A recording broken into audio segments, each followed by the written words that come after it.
It's Deprogrammed, the podcast where we try to tell you about everything that happened here last year. I had to change it to that because it is a best of episode, and there's no real good pun, I guess. Best of, this is the best of the best of 2023, the best of the best of 2023, the best of. You guys can stop me at any moment, or I can just. This needs to go on your montage of the worst of 2024. No, absolutely not. Do it. You're doing it to yourself. Oh, well, yeah. I mean, feeling under the weather. Not like deathly ill or anything, but like, it's that time of year where you kind of the sinuses do their sinus thing. So Right. Hi everybody. So let's talk about 2023, like your thoughts on it. We're gonna start with you, Fredo, because the best of episodes, as I tell every year, for many years was just you and I talking about, in 2016, probably all the way up till 2019 or 2020. About 2 years ago. Yeah. 2 years ago is when we allowed these clowns in.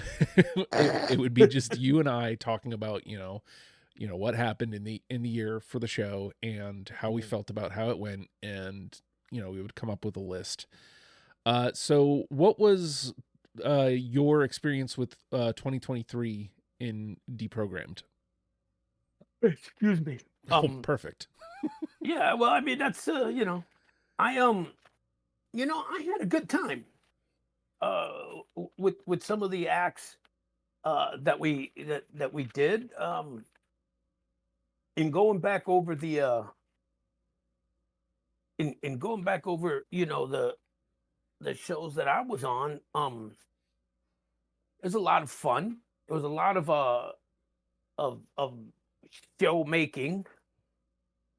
But what I was more concerned with was the shows that I didn't get to be on, that I felt like, why didn't I get a call? I mean, you had some awesome shows. Stevie Ray Vaughan, Echo and the Bunnymen, the Smiths,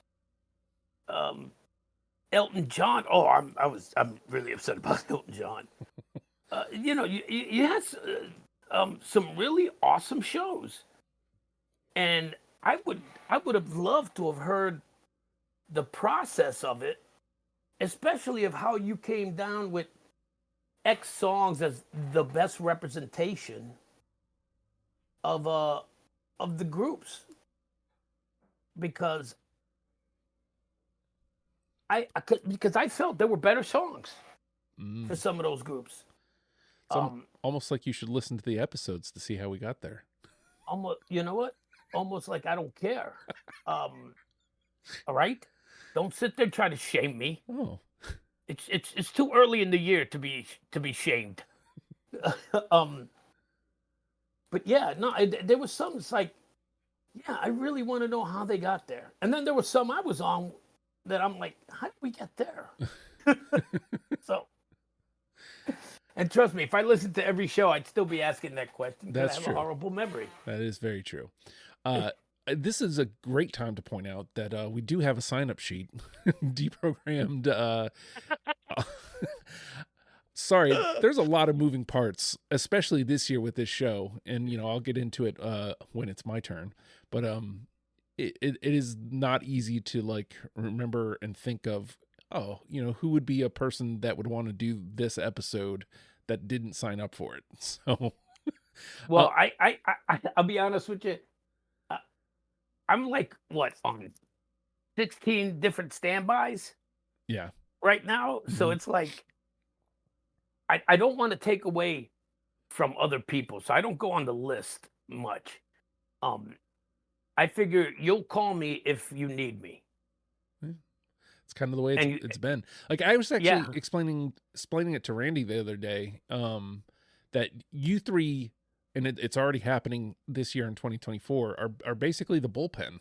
Like, give me the righty. I need the righty. Like we need these quick turnarounds. We need these, right. We'll get more into this in a moment. But John, this brings me to you. Like I can tell that you were maybe not as satisfied with your 2023 because right at the end of the year, or beginning of this year, you're like, hey man, I want to do shows.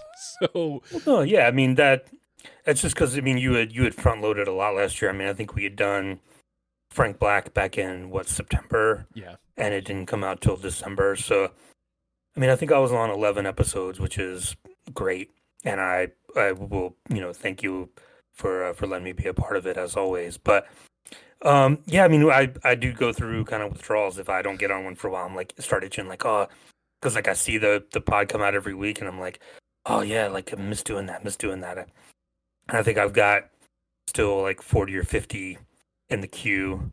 So, but yeah, just about like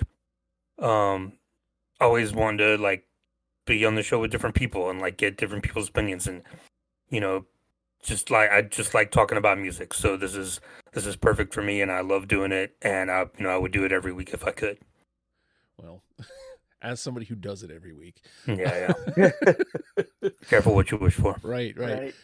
So again, Randy, I feel like it was kind of the same for you, where it's like you were constantly itching to get back in, but I feel like maybe yours were a little bit more spaced out than John's. But what was 2023 like for you? Yeah, I had 8 episodes this year, and I really liked the 8 that I worked on. I think a lot of what the end of the year kind of came down to was, having to move and all moving pieces that came with that. But yeah, from the 8 that I look at, it felt a little different. It felt like I had some bands I was taking chances on, and it also felt like it had some like the Ramones, like something that I've grown up with, or something like None More Black or Cloud Nothings, that bringing something to the table that I didn't think that maybe anybody in this realm had really listened to and paid attention before. And then something like Turnstile, which I knew who they were, but really was kind of a revelation for me into what this band is, and kind of an insight into a little bit of what is popular right now. So I liked the ones that I did. And what was really interesting going into this list is seeing everything that was done, and not just going into the list, but seeing on social media when you post the episode updates and like, what do you consider essential this band? There were so many bands that I just didn't know, that I never heard of before. And I'm like, oh, Guana Apes, this is not a real band. Amigo the Devil, Midnight Juggernauts, no, this can't be. And then getting to listen to it, and like, okay, you can kind of figure things out here. And this list in general was kind of a different than the last 2 years, because I felt like I had really kind of understood the last 2 years lists, and this had a lot of chances on it. A lot of people brought some artists to the table that really don't get the recognition that they do. And obviously we had our main artists, like you're always going to have some of the legacy bands. And we had a lot of those, like you mentioned Elton John and, Ramones, Dire Straits, like all those kind of bands, like that makes sense. And it's a good mix though. It's a good mix of giving you that big show and then giving you the little show as well from the stuff that you're not really expecting. And yeah, I kind of, it was eye opening kind of seeing what the list was going to be. And I had, not to spoil anything, I had a little bit of a tough time trying to put it together.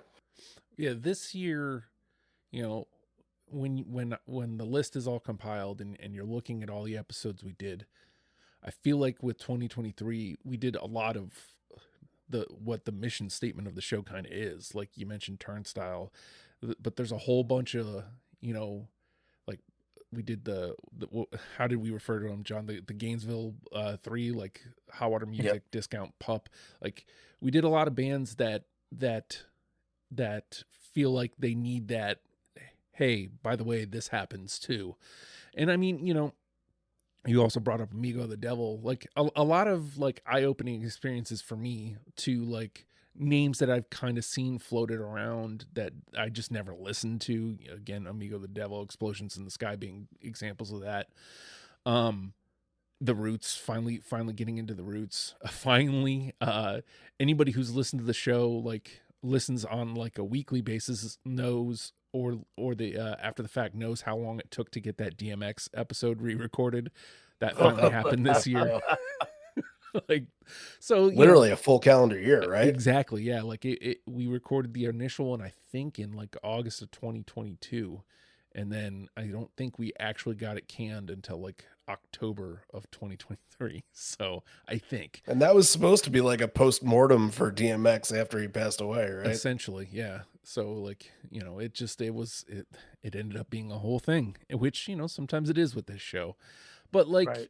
yeah, we also had a lot of influx of new voices, new panelists, specifically a lot of Australia. Like when you look at like the panelists from this year, like there was a good stretch where there was an Australian on every episode, which to me is really cool. Like You're big in Australia. it's the number 3 country. I think it's US, obviously number 1. And then I think it's either Canada or UK number 2, and then Australia.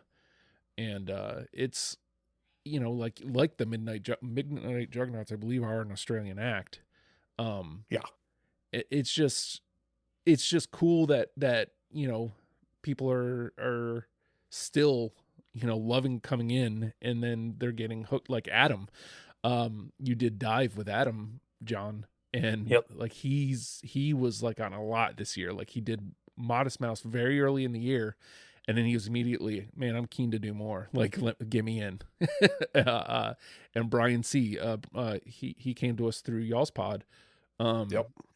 He did Meatloaf late 2022, and then like he kind of, was on a constant, rotation in 2023. So it's a lot of new voices this year, which I think is cool. But it does, to Fredo's point earlier, it does kind of like shuffle the bullpen out, right? But it's nice to know that I always have the bullpen ready, which, maybe that's the unofficial name for this panel, the bullpen.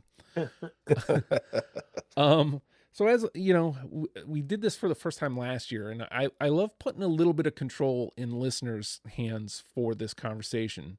I asked, what were the 10 best episodes this year? And we're actually going to get 11 because there was a 4-way tie from 8 to 11. Like, so What? Yeah. Interesting. Yeah. At the very end, I'm very shocked at the exclusions from this list. And I'm very shocked at, like what is on this list. Not that obviously none of them are bad episodes. I've been on all of them, but it's a weird 10. So I'm going to do 8 to 11 here. This is no particular order. Wait. Before you do this, Sure. let me ask you something. Is this list indicative of your listening demographic? Well, not according to the numbers. like a lot of the episodes that got in here did not do all that well, numbers wise. So they just they knew when to vote, I guess. Let me ask you another question, a follow-up to that. Is it people that are voting for the episode because they like this specific episode, or voting because they like the band? I'm guessing the latter. Yeah. I do, however, think 1 and 2 are tied. And I'm putting 1 at 1 because I think they got it right. So, but it is, you'll see. It's very interesting. Okay. So 8 to 11, and stop me if there's one you kind of want to talk about, because let's see, John is on 2 of these. Randy is on 1 of them, and Fredo is on none of these 4. So we've got. I am never on anybody's. You know what? I think they look to see if my name is on it, and they're like, "We're not voting for this one." Well, and that's kind of what I Your want to bullpen get to. isn't very popular. That's what I want to get to, like on the other side of this, is because again, there's like some glaring omissions in my opinion.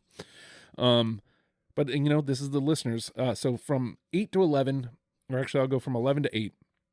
American Football is at number 11. The Appleseed Cast at number 10. Kid Dynamite at number 9. And Explosions in the Sky at number 8. I wouldn't have expected any. That's- Maybe American Football Club, but not the other three. That's it. That's to me indicative of your audience. Really? Yeah, those are all like kind of Like the same. indie Yeah. kind of. Yeah, I'm a hipster, and you're not cool enough to know this music, and that's what I get out of it. Well, again, the numbers don't bear out. Like when you look at those episodes, it just doesn't. But those are the people. But maybe the numbers, the that can go to two things there. That the numbers are indicative of your audience, possibly, at least as the ones who listen to it, and a good chunk of your audience might not care, or the fans of those bands are much more passionate than the fans of other bands that you played this year, and that gave them the they wanted to see those bands represented. Yeah. Which I think is more than likely, considering your audience is not as active, they're just happy to listen. Yeah. And I get that, because that was my audience for years. It's like, somebody call. All right, so we'll go 7 down to 4 here, and Randy is on one of these. So at number 7 we have Stained, which was interesting. Really? Yeah. Sorry. I kind of tipped my hat for something I'm not picking. My bad. Number 6 was Pantera, which isn't all that shocking that would show up here somewhere on this list.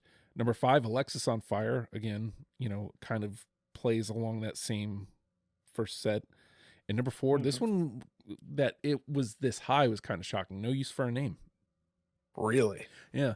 That shouldn't be a top 10. I love the band, but I think that there are stronger artists that should be top 10. I also thought it was, I think fondly of that episode because I remember me and Joe frustrating you. Thanks, asshole. Ain't it? See, isn't it fun to frustrate somebody sometimes? I frustrated you. Yeah, it's a lot of fun. Oh yeah, I know you frustrated me. I mean, obviously we weren't doing it on purpose, but you'd have a song that you felt sure about, and Joe and I were like, nah, and you were like, what? There were a lot of those. Yeah.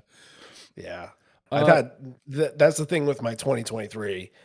I took a lot of whiffs on stuff that I was really gung-ho about and ready to go to bat for, and there were a lot of whiffs. And you know what? There's an episode in 2024 that we've already done that you might have already listened to that was another swing and a miss for me as well. So it happens. And then 3 to 1. This one, again, not shocking that it's here. It's not even shocking that it's number 3. The Smiths. No shock. Yeah. Number 2, technically tied with number 1, was Hot Water Music. Shocking a little bit that it's this high. Shocking. Yeah. And again, it was tied, but I put this episode as number 1 because it was arguably my favorite episode. Again, it's the reason we do the show. Number 1 was Turnstile. Really? Yep. I expected Turnstile to be in the top 10, not number 1 though. Yeah. I mean, it was tied with Hot Water Music, but to me, Turnstile is why we do the show. That was my favorite one that we did this year. Yeah, I mean, the excitement of the three of us, like, kind of diving into this band that's still on the up, and just the discovery of new music that is comforting, like comforting in an old way, or old in a comforting way, I guess is the more appropriate way to say that. Like it definitely like scratches an old itch while being very new. It does what people think Greta Van Fleet does, where Greta Van Fleet has a sound that is a classic sound, but is quote unquote original, that can bring in a generation that listened to music 50 years ago that are like, whoa, this sounds like Queen or, Rush or Zeppelin or something like that. And I don't think Turnstile is that extreme where they're like completely, taking an image of a certain band, but they give you hints of a lot of what was around in the 90s. Mm-hmm, mm-hmm. So before we move on to like song specific stuff and the list, glaring omissions, yes? Oh yeah, Yeah, of course. fucking right. I honestly cannot believe the Ramones didn't make it, like for so many Yeah. reasons. That's yep. I can't believe they didn't make it. I can't believe the Smith. Oh no, the Smiths made it. The Smiths I can't made it. believe Stevie Ray Vaughan didn't make it. The hip.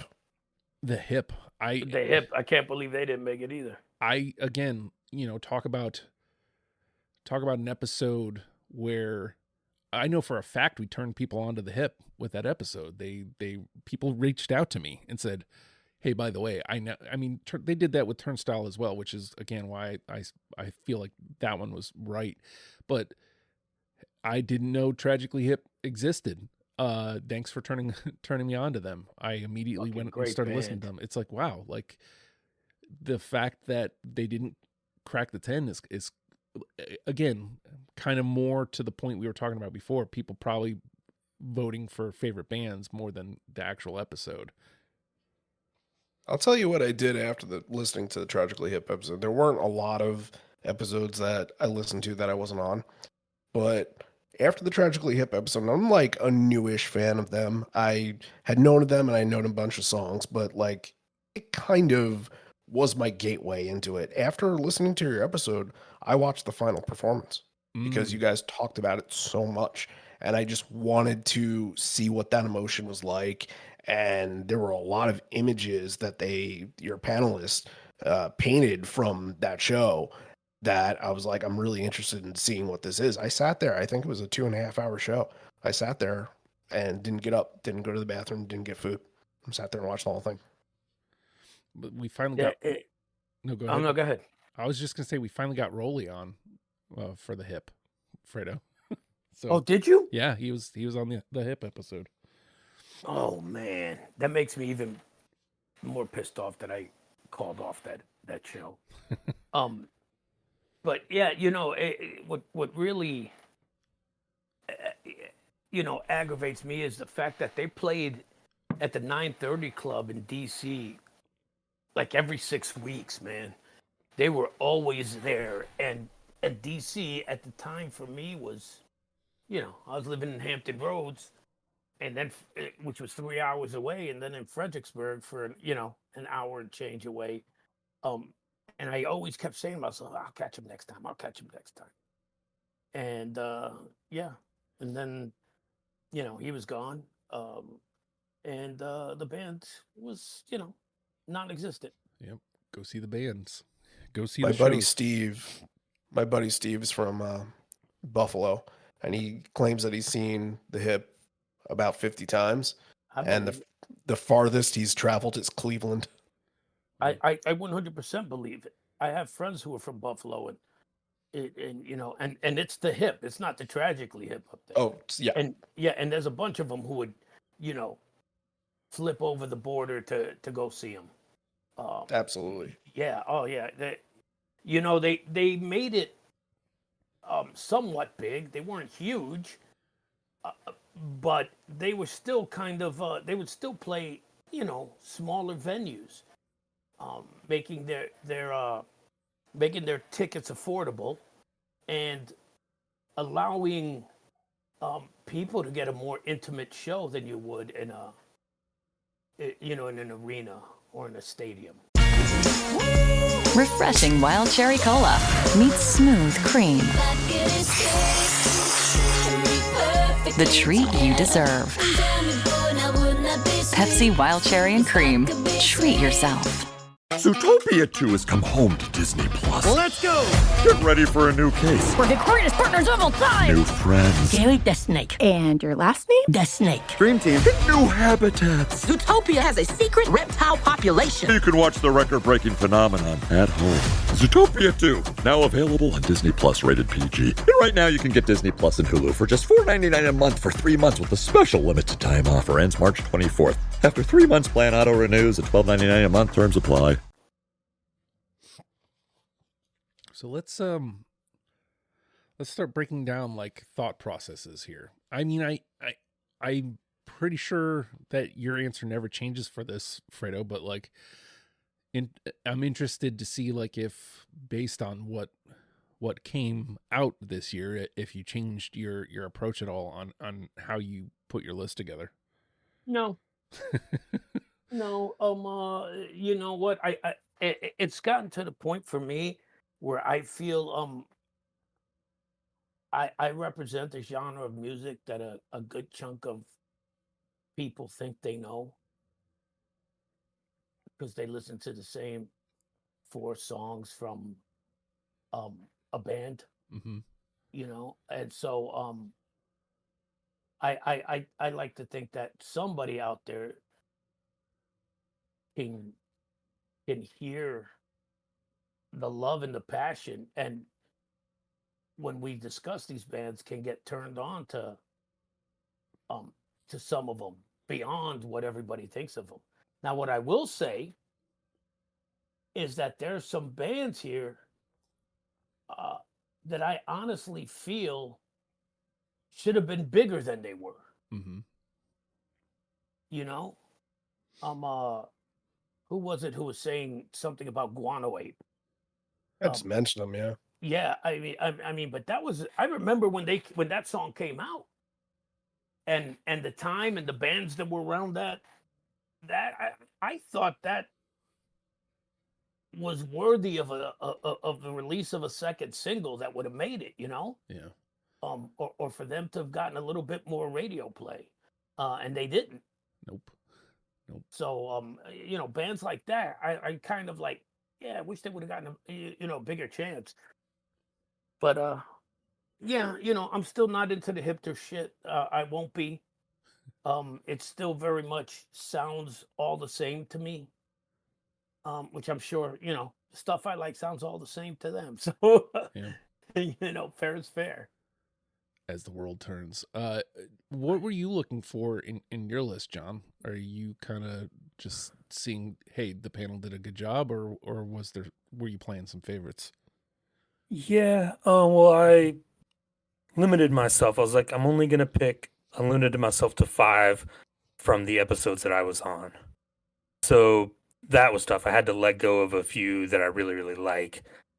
To try to get a little more diverse. And I feel like this year the list maybe wasn't as diverse musically as it has been in the last few years. Like, this was a really big year for like that early 80s goth pop new wave sound, like Susie and the Banshees, Bauhaus, you know, Concrete Blonde, a lot of that Smiths, exactly.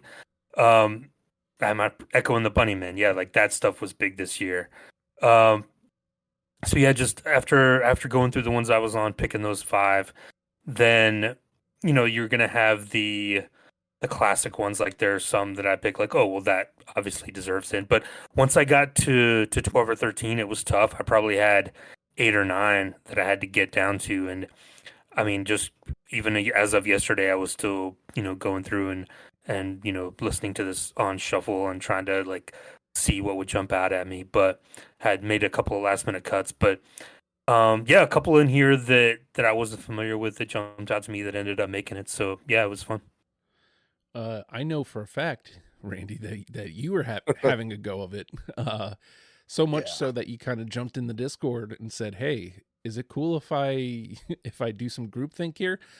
First question, I guess, like, did that work out for you? Did that, you know, help guide you to your last couple picks? And what was the rest of your process like? Well, the pick that I took, the band that I took, that was mentioned on the Discord, I was already like right on the border, and yeah, that pushed it across for sure. Mm-hmm. So yeah, I wanted to, you know, it's not all about really me. It's kind of about us. Like, yeah, my opinions are going to be part of this, but it's kind of about like the year and Deprogrammed as a whole. And, you know, thankfully, John and I have joined in and been able to do this as 2 extra voices for the last 3 years.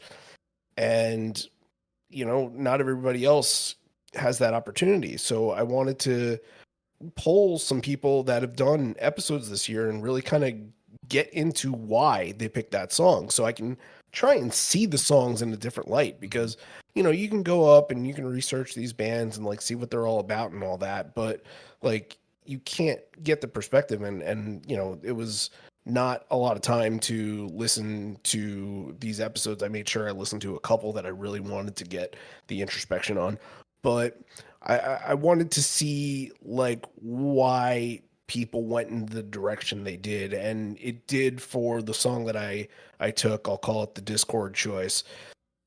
It did push me to over the edge to take something that I was right on the border on. So along with that though, it's very similar to John.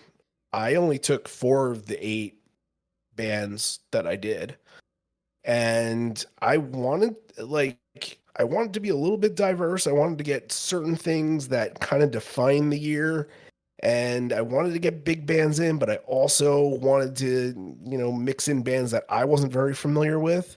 And then, you know, if a song just hit me in the right spot, then it made it. You know, I had a really tough time for the last like 3 or 4. And it's one of those things where you keep listening and listening, and something isn't pushing to that next level on like the 6th or 7th listen that you want. And it's like, this is still good, but I need it to, like, I need to sing with it. You know what I mean? And, you know, finally today I gave something else a chance that I thought I was not going to use at all. And it worked.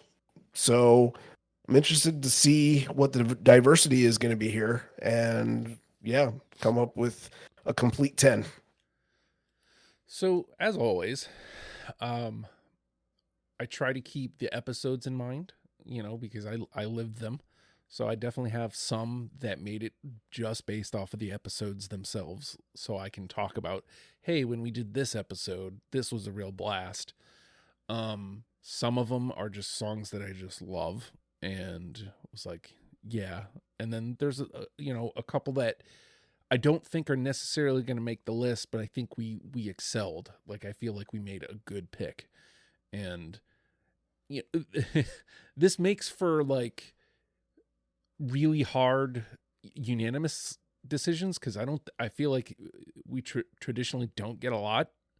This pretty much just always works out to like a couple rounds of discussion, figuring out to actually get to the 10. But I also didn't want to back down from the way I normally do it, because again, to me, the episode, having episode representation is really important. Like like having episodes because that's part of this discussion, not just the song. Like, how did we get to that song? And to get that part, you have to listen to the episode. And the episodes that were fun, or I thought had some sort of, you know, extra point, or we'll get into that here in this next. Like I feel like skipping the inanimate, because like I don't see it, but maybe 1 or 2, like just looking at this list. I guess I can ask, you know, we won't do a final say, but like just looking at the 51 songs, Fredo, like, do you have a guess for like what we would do for unanimous? No, because it doesn't feel No. like there's a lot, right? not at all. Yeah. It doesn't, because again, I know how I am, Mm-hmm. and I know of the 15 I've picked, there's 4, 5 that I could think of that you guys might go with, but you probably won't. Hmm. So yeah, I can't even hazard a guess. Say in 2022 we had 0 unanimous. Mm-hmm. Last year we had 2 unanimous. Okay. I'm thinking we don't go over 2 this year. Yeah, I don't. Oh yeah, if we got 2, I'd be surprised. Yeah. To me, there feels like there might be 1. Yeah. But I mean, you know, it speaks to the diversity of the year, but it does make this kind of thing a little bit more difficult. All right. So what we've done is we've compiled all the number ones from the 2023 year. Again, that comes out to 51 episodes. And each of us has picked out 15 we're going to mash together now to create a top 10 for the best of 2023. The caveat being that both Fredo and I have a veto. There is a song, we can veto one song and say absolutely not. If we do that, though, if either of us uses our veto, then we cannot. There's one song that the rest of the panel can go, okay, well, we're going to muscle this one in without you. So, right. The song I want vetoed, I know is not going to be vetoed, but there is one song that was on this list that I didn't listen to more than 10 seconds of. There is, I'll say this, there is one song that almost made my list based purely on the episode that has no business being anywhere in this discussion. I kind of hope somebody brings it up. If it doesn't come up, we'll talk about it on the other end of it. No surprises here. This probably did not hit Fredo, but I can't go anywhere but Turnstile TLC at 1. 100%, absolutely. Yep. Nope. Yeah, I didn't think so. Yeah. Again, Everybody knew that. Yeah, for sure. But to me, that is what the show is about. It was a fun episode. Again, it's not necessarily the song, even though I do love the song. That was going to get in my 15 regardless. But us doing that episode, after being turned on to them, again, I think it bore out to Randy put them on the board, but I ended up seeing them open for Blink, and that bumped them up the list because I wanted to talk about them because they were awesome live. So it's this combination of all that. And then again, we turn people on to Turnstile, which is the whole point of the whole thing. So it was going to get some extra points for me. All right. It's got a 3. And I mean, in these situations, a 3 are just about good. So Yes. All right, Fredo, where do you want to go first? Let's go with the first one. None of you guys are gonna have. I'm gonna go with Wasp, Wild Child. Oh, interesting. I didn't hate the song, to be honest with you, but I don't have it. Yeah, I don't either. No, I don't have it. Yeah, it's there were a band that during that heavy metal, glam, metal 80s actually were really good and didn't get enough credit. I agree. I think they're the fact that Blackie Lawless had the half buzzsaws that he wore on him, and then Chris Holmes' disgusting appearance on the Penelope movie. Decline 2. I'm sorry? Decline of Western Civilization 2. Yeah, exactly. I mean, I think that just that appearance turned off a lot of people. I mean, that appearance almost made me disregard him, and I already knew them at that point. So, but yeah. I'll tell you that part of the reason it didn't was because of the episode. It notoriously was one of the first of last year, and it was a 0. We got nothing through unanimous, and not that it was not fun, but it is a slog when you get a 0. It's a slugfest. You're kind of oh, okay, whoa, Right. So that definitely was part of my decision making there. All right, John. Yeah, so I'm looking at my list here, and I'm realizing that they sort of fall into 3 different categories. And the first category is just absolute classic songs that would be crazy not to get in. And the first one of those is Sultans of Swing by Dire Straits. Oh, yeah. Well, is that everybody but me? That's everybody but you. Of My course buddy you Pop- wouldn't take the radio song. Yeah, my buddy Bob is going to be really upset with you. But I will He tell you, knows where to find me. yeah. But I will tell you, that's one of those that I said, we should have picked a different song. I don't remember much of anything in my life. I'm just too much alcohol and too many blows to the head. But I'm positive that I fought for Romeo and Juliet, which I You thought absolutely did. yeah, That would which have been a good choice too. I think that would have been a better choice, honestly. I don't But- remember how We took a bit of a safe pick, but yeah. was that like did we kind of give free reign to Bob? Like I honestly don't No, remember how we Bob got. didn't know. No. I think Bob said Sultans, and I kind of agreed with him. Like, yeah, there wasn't. Honestly, I would have been really happy if it was Once Upon a Time in the West, but that took a lot of convincing. Oh yeah, you get in were there. fighting for that one. Yeah. Yeah. That's one of my best fights on Deprogrammed. So is that 2? That's I think it was 3. It was all 3 of you guys, Three. not me, right? Yeah. Okay. All right, Randy.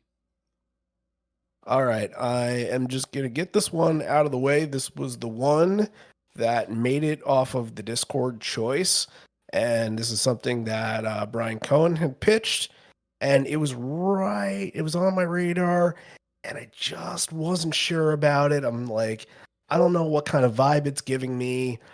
Like what is he going for here? It sounds kind of moody, but I didn't think that this artist would be moody. And then he kind of explained that it's sort of a post-drug addiction kind of song, and that would make sense, kind of knowing what happened to him. The artist and song is "Objects in the Mirror" by Mac Miller. Nope. This was 100% gamesmanship that I didn't choose it. Had I, Why's that? Because you knew.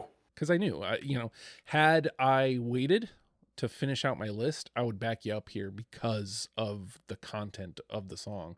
I think Mac he really is highly underrated. I wish I would have had the Stones to back you up, but I felt like if I was taking it, I would be you right now. I'd be the one. I mean, unless John is about to surprise us with, no, I have it too. I don't think he does. Yeah, no, I gave it a second listen, but it not enough to jump into my list. Yeah, I was afraid I was going to be you. I was going to be the one throwing it out there, and I already have a couple of those. So Fair enough. Hey, you know what? Part of why I wanted to do that was to get somebody's pick mentioned, because there's going to be bands out of the 51 that we're not going to mention once. yeah. So we might not have ever mentioned Mac Miller if it wasn't for this. Absolutely. And it really was, like, it was a historic episode. It's the first time we had a father and daughter on. Like, we've never had that before. It was the first time. And Alyssa Who's came that? super prepared. Brian Cohen, I don't think you've done anything with him yet. And his daughter, Alyssa. And again, historic in that. And Alyssa came to play. Like, she didn't come in messing around. Like, she came in, she knew how I played. So she had counterpoints to, like, songs she knew I was going to pick. Nice. And yeah, like, it was awesome. Like, she came to play. I will tell you this. I feel Mac Miller got the Amy Winehouse treatment. And by that, I mean, had some talent, didn't deserve the blow up that he got because he didn't have enough time to prove himself. Okay. Which is true. which is kind of the same thing with Amy Winehouse. Yeah. Just her talents were undeniable. But there are these people. Jeff Buckley is another one, and I love Jeff Buckley. I absolutely love him. I wish he had 2 full albums that we could at least try to do a show with him. But yeah, it just, and then the hype that came up after him, and like, no, it's not, he doesn't deserve that kind of hype. He wasn't that talented, and I'm sorry, and there's no way to say that. Think of it as a Hall of Fame pick when people go, yeah, he wasn't that, didn't deserve to be in the Hall of Fame. Coco Beware.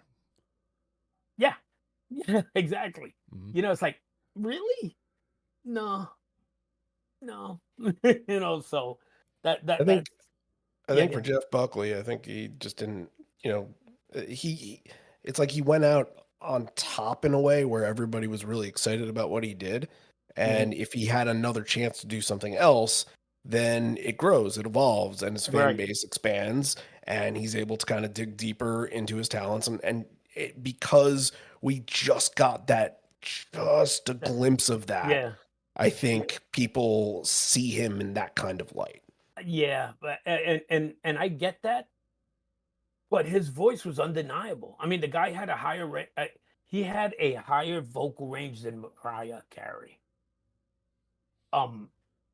And that's something like people are like, get the fuck out of here. No, yeah, he had a higher range than Mariah Carey, and again, like, he gets that pass the same way Amy Winehouse gets that pass because that voice was undeniable. You know, but when you get somebody again like Mac Miller, nah, you know, could he have been a one album wonder? Could he have actually had a career that's sustained? We'll never know. Yeah. All right. I'm going with one of the few that I feel like has a shot at a unanimous.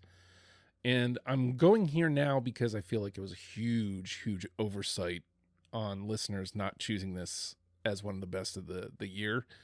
Not just because of the artist, but because the episode itself. It was a fun episode. It was the four of us plus Brian Lewis. So already, you know, the chemistry is going to be great. The Ramones, Rockaway Beach. Oh yeah. Yep. Right. Like, I was absolutely shocked that, I mean, I thought Ramones had double the chance at getting in because they're the Ramones and because it was a fun episode, and somehow it did not get in. That is wild to me. Also, the other bands that were picked in your top 11, a lot of them were punk adjacent. Yeah. So how do you get punk adjacent but not get the Ramones? Ramones are just an institution. People just take them for granted. I think that's what it is. You know what? Yeah, that's 100% true. I agree with that. It's like, yeah, you got 3 votes. Okay, well, I get to choose somebody else because I know the Ramones are going to make it in. Yeah. And that's why I think Rockaway Beach was the perfect song for the number one. There's not Sheena's a Punk Rocker. It's not Blitzkrieg Bop. It's one of their great songs that never, broke out. And it's not one that people are going to hear and be like, oh, I know that one. I can skip it. Yeah. All right. Fredo? That's what I tried to do for Tom Petty. I guess we'll talk about that in a year. Yep. I'm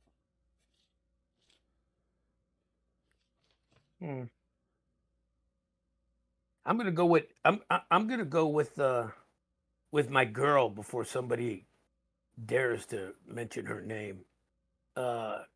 "Kiss Them for Me" by Susie and the Banshees. Added that one today. Hey, all right. I got it. Okay, good. I don't. Yeah, that was because you knew I was voting that one. Well, that was an educated, I felt to me like that was a 3. Like it felt to me like, okay, I can leave this one out and bring something else in, kind of like Randy's Mac Miller. Like, yeah, bring some shine some light on some ones that I know I'm gonna miss later. Right. So, I mean, again, I feel like we nailed it. Like, that's kind of chalk for Susie, but that's such a great song. So, like, oh my God, I love that song. If that one gets in, it's not like, oh God, I'm gonna fight. So, all right, John. All right, the second category of songs that I picked is bands that I think should have been bigger or need the spotlight a little bit. That this band, this episode, should have been a bigger hit. And the first one of those I have is Sparkle Horse, Piano Fire. Yep, I got it. Oh, I don't. Yep, neither do I'm I. glad that's a 2 though. I love, and that's like a PJ Harvey's on that song. Mm-hmm. Oh my God, I love PJ Harvey. Like, it's like a cheat code. Like, there's a couple artists that we've done over the last like year or two that has PJ as a feature. It's like a cheat code. Like, I'm always going to pay attention to a PJ Harvey track. And like in Sparkle Horse, it's like it's such a tragic story that not a lot of people know. And like even for me, like I'd heard the name, for years and years and just never got into them. And then, after that episode talking about with Emily being on it, it was like, yeah, like this is right up my alley. Like I should have been listening to this for 20 years. So we did the thing for you. Yeah. Yeah. You brought up like the tragic story of Sparkle Horse, and I think I also kind of, so every week I try to put out on the Spotify on the Q&A, hey, what are songs?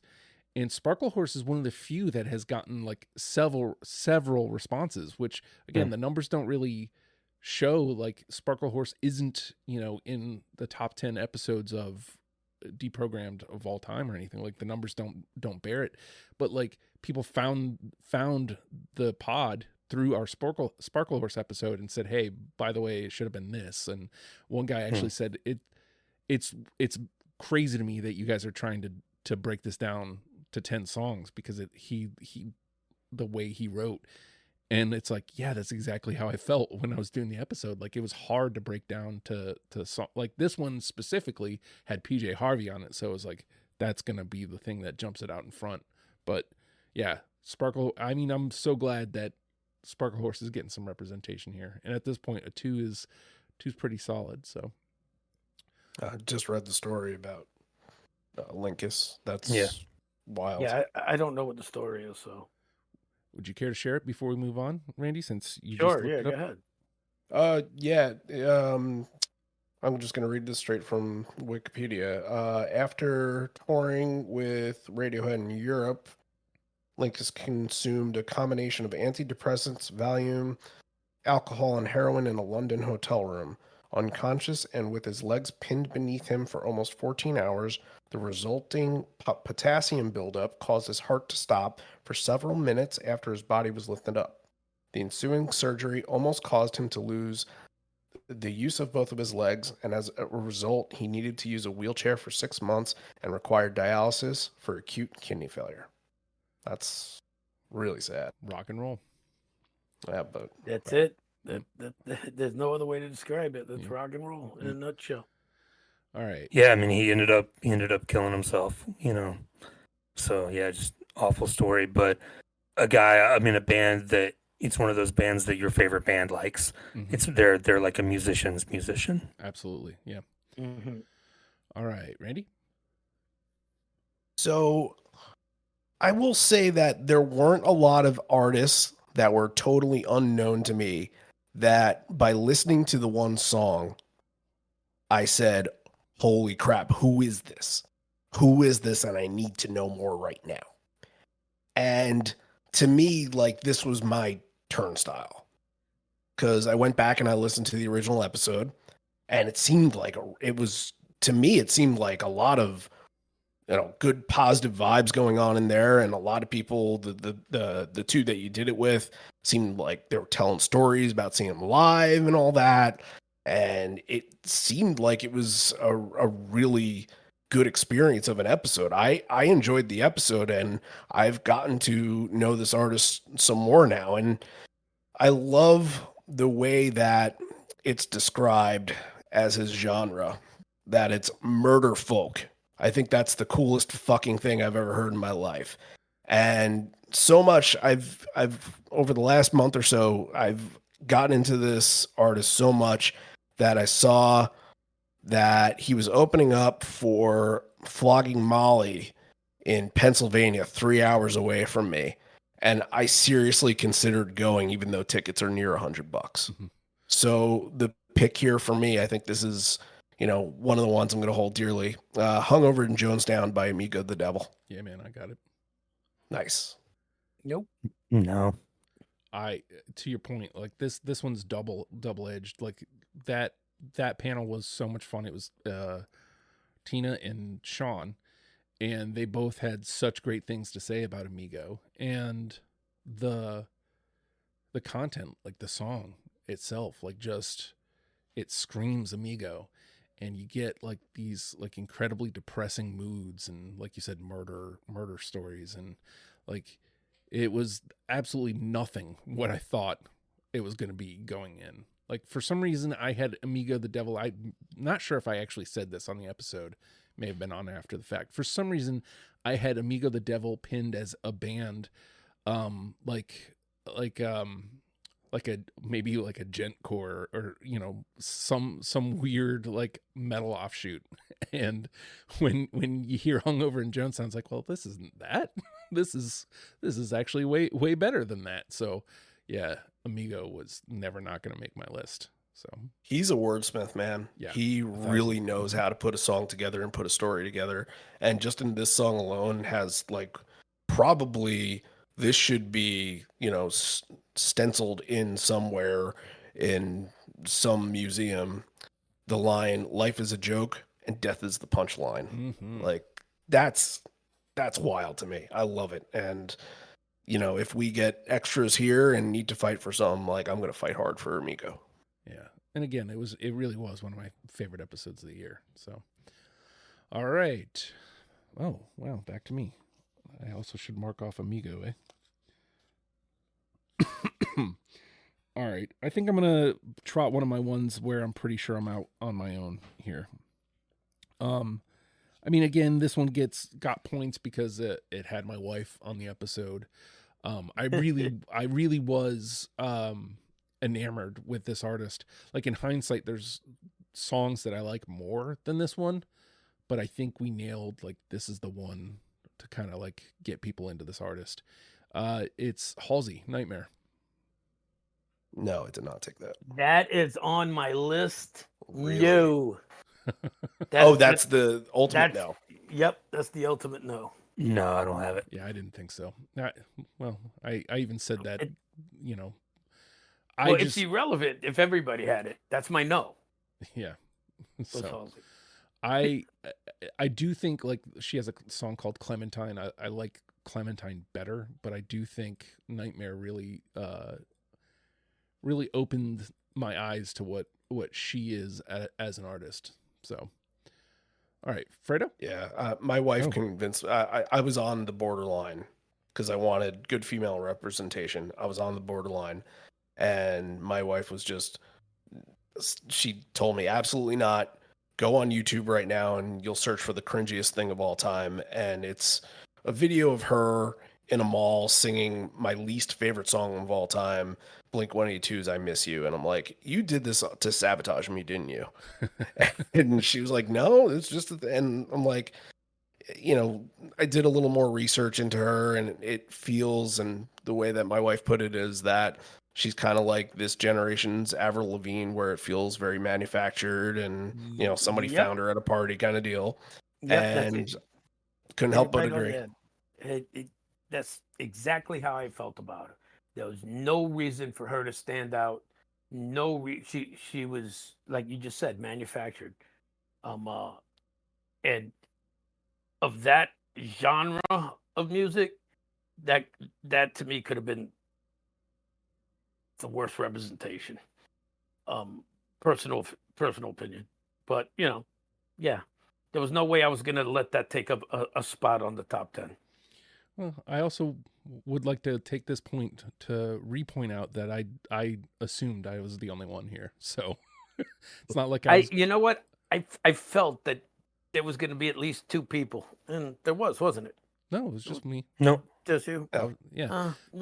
This one I took, because I like Halsey a lot. So okay. Fair enough. Fredo? We mentioned them at the beginning, and again, a band that I don't know why they weren't bigger. Guano Apes. Open your eyes. I like the No. song, but I just didn't really have room for it. Yeah. Yes, kind of same. Yeah, it's just it again. When that song came out, I didn't understand why that band didn't make it bigger. And That you know, that was the kind of the thing we came across on the episode. It's like, I don't understand. Like, the sound is very adjacent to what was happening. You know what I mean? Like Mhm. like there's no reason, like you pointed out, there's no reason there shouldn't have been a second breakout Right. single. Like, right. It was right on par with everybody else at the time, and worthy of getting another song out. at least, you know, at the very bare Yeah. minimum, there should have been another Guano Right. Apes single. Right. And if it wasn't pushed enough. Yeah. At least not enough for me to have noticed. And this song, like listening back to this to trying to listen to it as best as possible to the songs that I don't know, because for those of you who don't know this, that is what I actually do. I listen to the songs that I don't know, Mm. because I make my list, right? I fill up as many of the 15 as I can, then I listen to the ones that I don't know, and it's replacing. And I remember when I listened to this one just to listen to it. It's been years since I listened to it, and it just brought back that old feeling of, why the hell did this not get a second chance? Yeah. It's bizarre. Or why didn't the band not Yeah. get a second chance? Or why was this song specifically not bigger? I think it probably Right. wasn't bigger because there wasn't a second, there was no follow up. So, Yeah. all right, John. Yeah, you guys were talking about, Murder Folk a couple of minutes ago, and I thought you were gonna bring up this song, because it just so happens that we have the godfather of Murder Folk, the king of Murder Folk, the originator of Murder Folk on this list, and it's Nick Cave and the Bad Seeds, Into Your Arms. No, I don't have it. Nope. Oh wow, my this is another play where like I played myself out of one. I kind of assumed that was going to at least land 2. That is kind of Yeah, shocking. Nick Cave is a badass and a legend, and I thought that deserved a spot. Probably did. I'm surprised it didn't get more votes in like episode of the year, and I'm shocked, frankly, that there wasn't at least 2 people who took it. And, this is what you get when you play the game too hard sometimes. Mm-hmm. All right, Randy. So we talked about this band extensively in the beginning, and this feels so close to unanimous. I feel like John probably has it, but I think you two also have it. You got to go with the hip, Little Bones. Yeah, I got them. Nope. Really? Mm-hmm. That was one of those that, do I pick this band or do I pick that band? And I was sure, knowing that, or pretty much believing that none of these were going to be unanimous. It was like, if that gets 3 votes, let's talk about it later on. When we Well, see it does get 3 votes because Yeah. I do have it. Wonderful. It was the last one that I added. I went back and forth a lot on it. But in the end, I mean, yeah, it falls into that category of bands that should have been bigger and bands that deserve a bigger spot. Yeah. So crazy. Like, 100%. again, pointing to the episode itself, it's like they were gods in Canada. Like, they are Canada's band. Like, they were Oh yeah. gods among men. And again, like, kind of like we were talking about with Guano Apes, I don't understand how none of that transferred here to America at all. None of it. Like, it was very sound adjacent. You know what I mean? Like, they should have. I don't think they had a hit here in America. Like, there's radio songs, but I don't think they had a hit. No. Let alone a follow up to. Well,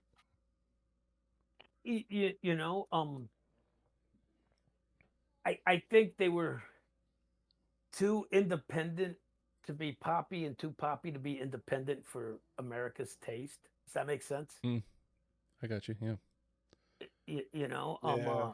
And it's like, okay, we got the rock representation with Rush. We don't need anybody else, Okay, we got Brian Adams. We don't need anybody else. Like And that kind of stuff. And when they were popular, it was Alanis Morissette. Mhm. Yeah, yeah, So it's kind of like, and is that unfair? 100%. But to be honest, I didn't get into the hip until the 2000s. Yeah. Mhm. So All right. So we're back around to me. Again, this is sort of playing the game, but this was also because this was a fun episode, and if I'm remembering correctly, this was the first time Fredo crossed paths with Gavin, and what a fun panel that is, Fredo and Gavin. Bauhaus, Bela Lugosi's Dead. oh yes. I got it. Yep. Oh, wow. did not Now- see that Classic. one. It's a classic. Now I'll tell you what, I'm surprised that one made it all the way through.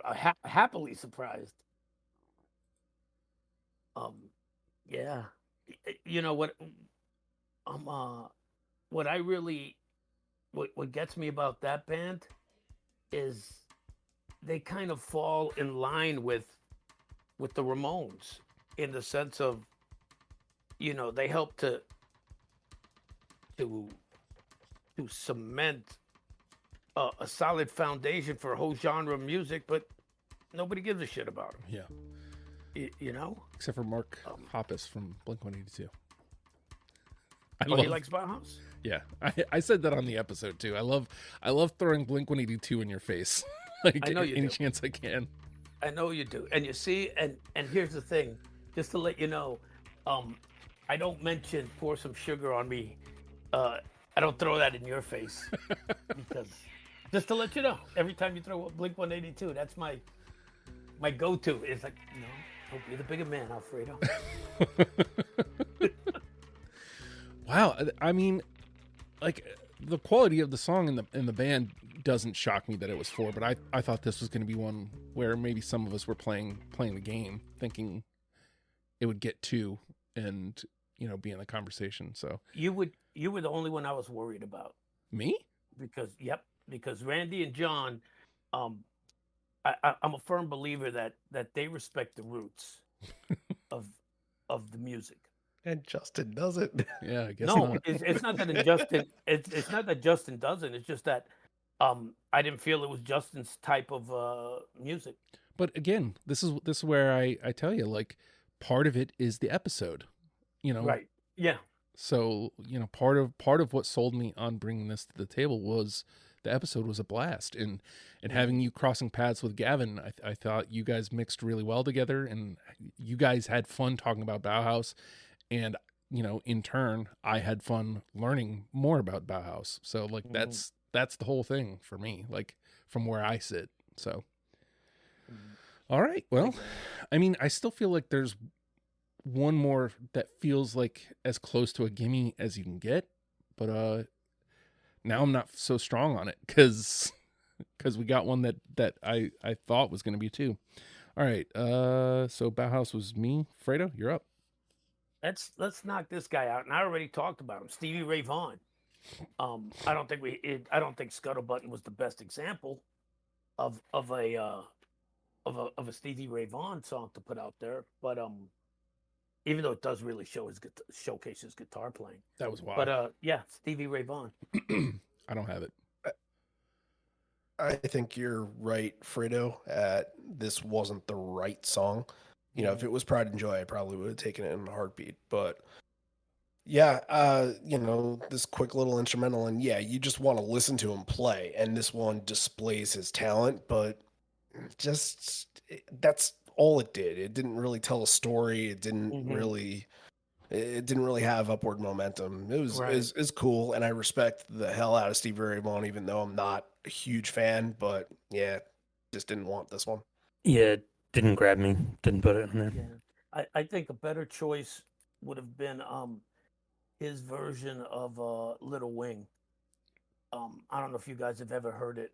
I think I probably have. If you wanted to go with showcasing his abilities, that version of Little Wing. I mean, that's we talk about people playing about hearing vocals in an instrument, and I have never heard a singer bring that kind of emotion to that song.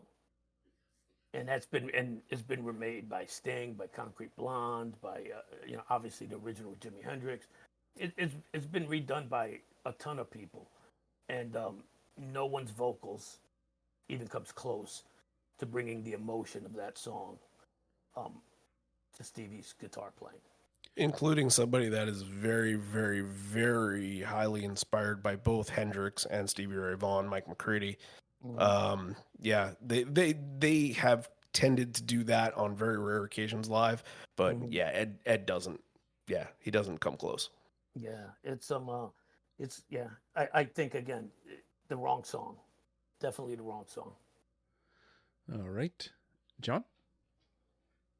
All right, the third category of songs is just songs that I like, and this one is Frank Black. I Want to Live on an Abstract Plane. I love that. No, I can't save you, but I don't. Yep. I can't save you, but I love that. All right, Randy. Hold on, just writing down Black Francis. Okay, where do I want to go here?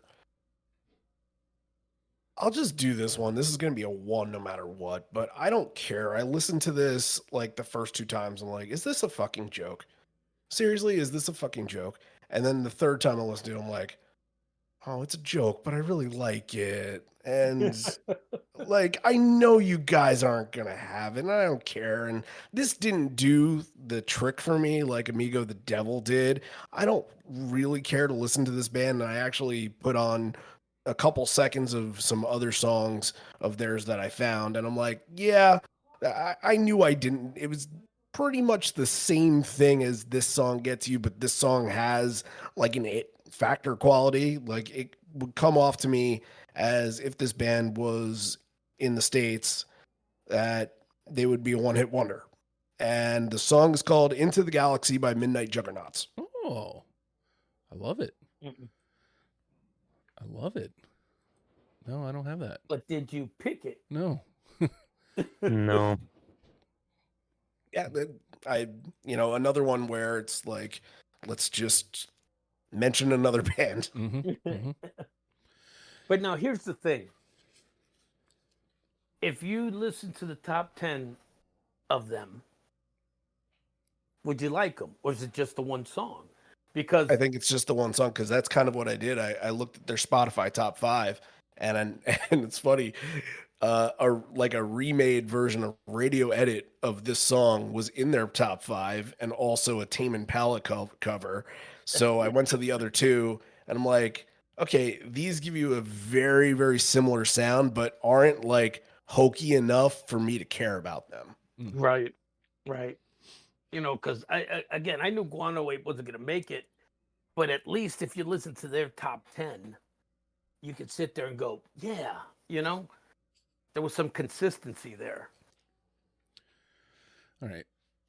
Back to me. I'm going to follow John's suit, and I'm going to take a chance here on a song that I just love.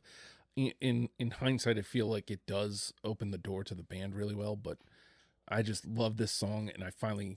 It's a song that I've known for quite some time, but didn't have a place to I didn't know where to place it, and now I know the artist. It's 2 Weeks, Grizzly Bear. I got that. No, close, but no. Nope. It's a Robin Peckenhold band, right? I couldn't tell you the names. From Fleet Unfortunately. Fox. Some of some bands I'm able to take that information on, but like the cramming I've had to do these last couple months has made information like that, go in one ear out the other, unfortunately. Sure. All right. Well, you can only put so many fucking songs in that cranium of yours. Yeah. So many bands. Especially I'm not dumping out in a fast enough fashion. So right. All right. I still haven't done Volbeat. It's been well over a year at this point. All right. Fredo. Stop, drop, shut them down, open up shop. I gotta go with DMX. Yeah, man. I got it. Nah. No. So again, this is one that I picked. Is that is that 2 or 3? It's 2. I picked it because I like the song. I do think it's actually the right pick for DMX. But also the story, like to be able to go, hey, we finally got to re-record it and put it out into the world. Like that's always going to earn extra points for me. Yeah, no, and I definitely get it on your side, but for me, it's just such a fucking catchy song, and I don't like songs that drop the M-bomb every other fucking word. Yeah, that's and it's DMX's literally whole catalog. every line. Yep. You know, that's what took me out. But then, but still, like this song is so catchy, it makes me want to sing it with the N-word. Well, you may remember Woodstock '99, where he literally, took thousands of white people and had them scream it. So, yeah, but I mean, if he tells you to say it, you're gonna say it. All right. Well, I guess Woodstock '99, it really didn't matter anyway. Yeah, no, that was a whole ass fucking disaster. Yes, yep. All right, John. All right, this one falls into 2 categories. I do like the song, and also I feel like this band never really got their due, and still don't. I think I talked about it in the episode. They've kind of been forgotten, even though one of the members has gone on to more success and fame in other bands. And this episode was really cool for me because we got to talk to the guitar player afterwards, After the Fact. Peter knew him from back in the day in Florida. Which was a super fun conversation, and I really enjoyed that. It's Discount, Math Won't Miss You. I came really close to taking that, but it just missed. Honestly, the only reason I don't is because we have so much of that kind of music. And I will say, I took this one instead of all those other ones. Fair enough. The story alone of, like you said, we got to talk to him afterwards was really cool, and that almost propelled it into my list, but unfortunately no. And I don't think Fredo said no, but I assume that's a no. It's a good assumption. Yeah. Yeah, once John said it and Justin, you said something, I'm like, yeah, that's the pile section. Yeah, exactly. All right, Randy. Okay, I don't know if this is going to get 4, but this is an all-timer, and I feel like when I was looking through the list for the first time, I might have had like 4 that I said, yeah, of course, I'm absolutely going to take this. Elton John, Goodbye Yellow Brick Road. Yeah, man. 100%. No. Whoa. See, I thought you would be the... How could you say no? Yeah, I don't love the song. I mean, there are other Elton John songs that I like, but this falls in the category of like, yeah, I mean, Elton John's a legend, but like, does it need to be on there? Like, probably not. You're saying fair argument, John, but it's his best. Are you saying that Elton John, as like, do we need to introduce people to Elton John? Right. I would 100% say yes. I don't know. He's somebody that newer and newer generations don't once. See, I disagree. I think people know. Once people give me a second. Once Paul McCartney did that duet with Kanye West, and people were saying, who's the old guy? Why is he trying to ride off of Kanye's coattails? And people were actually saying that. No, I don't assume anybody knows anybody from back then. I think that today's generation is that shallow. Disagree. Yeah, I had a conversation with a couple kids because I had in passing mentioned or sang Me and Julio Down by the Schoolyard. Oh, yeah. None of them knew who Paul Simon was. No, yeah, that's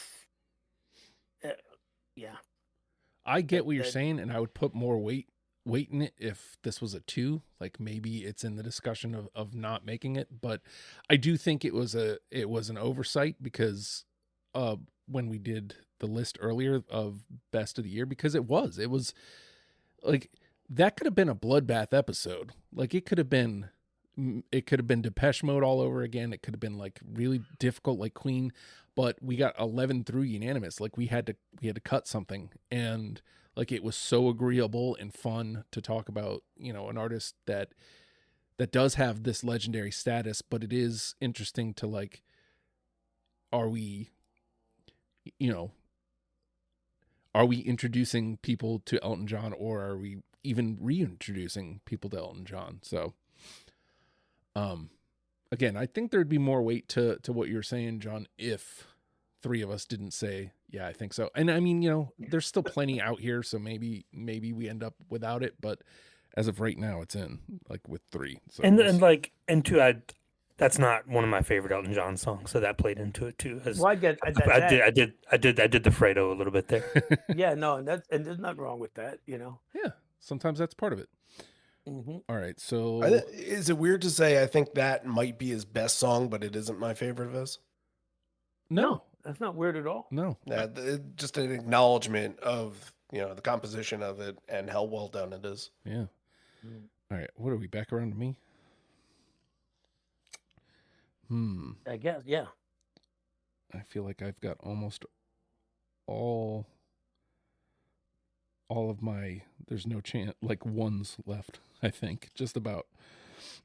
This one was controversial, and that's why I'm going with it, and that's why it made my list. I've had a lot of people call me crazy for our song choice, and our, you know, the one we picked as one. A lot of people came at us for like not having like the one in our list, but I went with Blind Melon, Soak This In.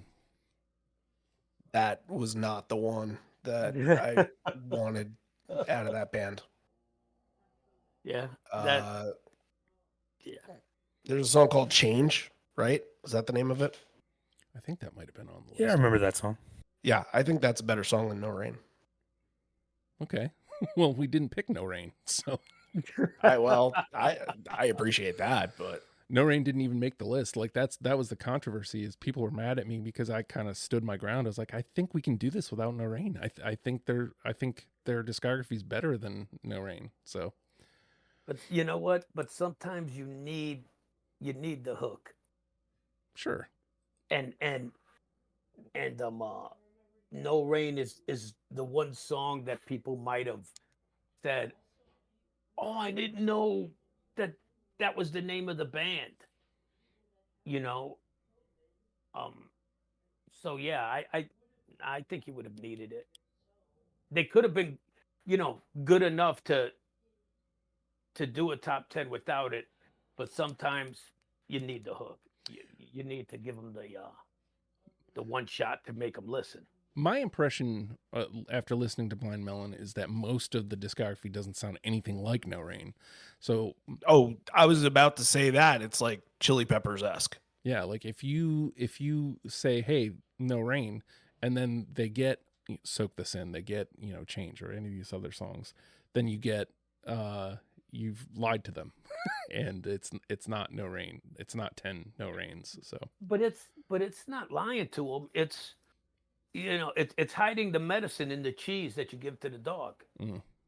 You know, it's what it is. It's like, okay, you know this song, it'll make you open it up to somebody, to being more palatable. You know. mm-hmm. All right. So Blind Melon was me, John. That's Fredo, right? No, Fredo. wait, yeah. Oh yeah, sorry, Fredo. No, it's all good.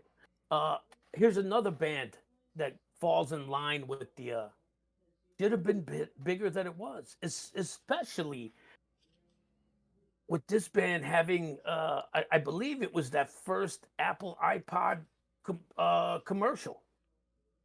You know, with the person silhouette dancing. I kind of remember that. Yeah. Yeah, it's Jet. Oh, yeah. Rip It Up.